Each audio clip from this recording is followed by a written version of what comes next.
What's up, lovely people? Welcome to my YouTube channel. Today we're going to be talking about borderline bosses. And I just want to start off by saying there are some borderlines that are so high functioning that they can go without anyone even really detecting anything. You would have to really understand borderline personality disorder to even know that there was an issue.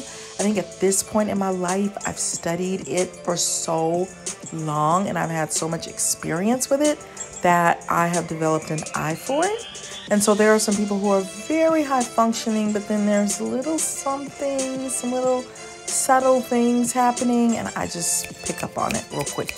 But for most people, they're going to be fine to work with. And in fact, some borderlines can be exceptional workers. They could be promoted a lot. They can go to the next level. They can be dependent upon because they have a big space or big capacity for getting a lot done and a lot of exciting things done because they don't like to feel empty or bored. And so they're going to have a greater capacity than most to get a whole bunch of stuff done, and their company will benefit greatly from it, and it's awesome.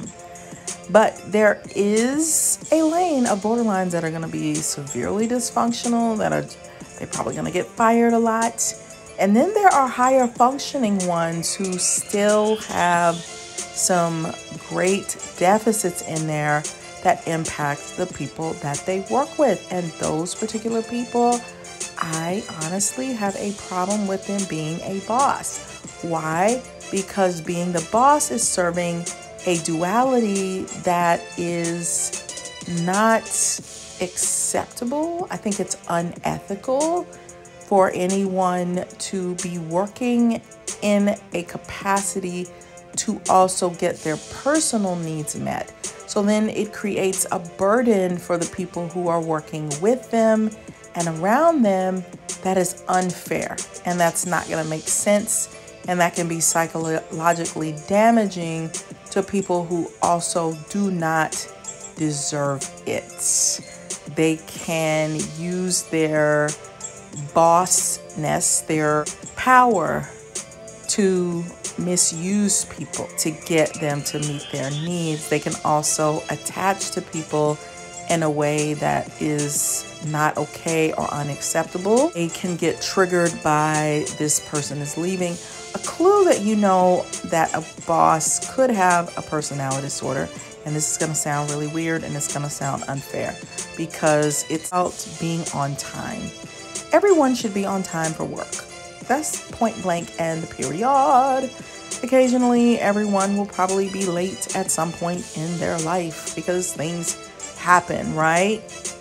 But someone with borderline personality disorder is going to be really triggered by that. They may go to extreme lengths to punish or to admonish, or you're on vacation and they can't handle it, so they may come up with excuses for why you need to be there anyway, or put in extra work hours so they can be around you, or come up with excuses so that you can work late. They're probably going to act out in some way if you're on vacation or you show up late, because that is an abandonment trigger.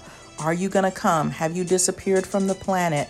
Will I see you again? It creates deep panic and fear in them, and they don't like it, and so they're going to act out.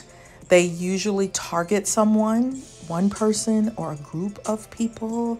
They think that you are a counselor, for example, and you can sort of save everyone. They might focus in on you, and they are creating tasks around you or putting you in way too many things to do because they want you there. And see, that starts to become unethical. You're using that person to fulfill your own needs.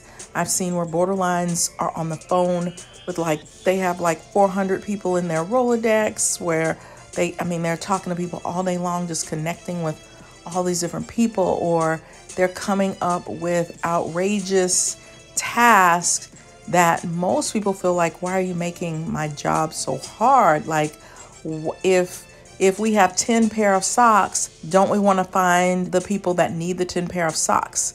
Why are you telling me to interview 100 people for 10 pairs of socks. But see, they want to be overworked. They want to feel like they have more than enough to do because they don't like feeling empty or bored. Like they can't stand that. So they can be creating thousands of extra things for you to do when you don't need that. You just want to do your job. So there are some little things like that that can start to build and add up. They can also go into rages for seemingly nothing, where it's like, why are you upset? Why are you so angry? I don't get it. So then they're taking their frustration out on other people. There's just some manipulation involved. They could even get to the point where they're not working so that they can be around you constantly, or they're gonna test you to see if I step out, will they save me? Or, they freak out if you say, you know what, I'm putting my foot down. I'm not doing that. That's gonna be supremely triggering. But they're in that boss position because it gives them more control. It gives them more power. It gives them the ability to get more of their needs met. But that is not okay. And I know that many people love borderlines and you have compassion for them. And I do too. It breaks my heart that anyone has to have that personality disorder. But there are people, there are codependent people. And then there are your everyday average people who don't understand this personality disorder that are suffering and receiving a lot of damage when they haven't done anything wrong, or they're being misused and abused in the workplace. And I'm just greatly interested in this area, which is why I wrote my book, The Workplace Narcissist, about having to deal with narcissists in the workplace, but a particular kind of narcissist that can be in your romantic life, in your family of origin, and just be wreaking havoc everywhere. You got to check out my book. It's by Tamara Zyon on Amazon.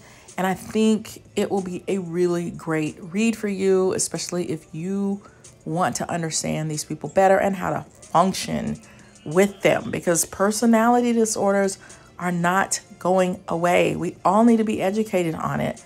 In fact, check out my playlist. I'll put a link in the description box for that too, so that you can learn more about these personality disorders.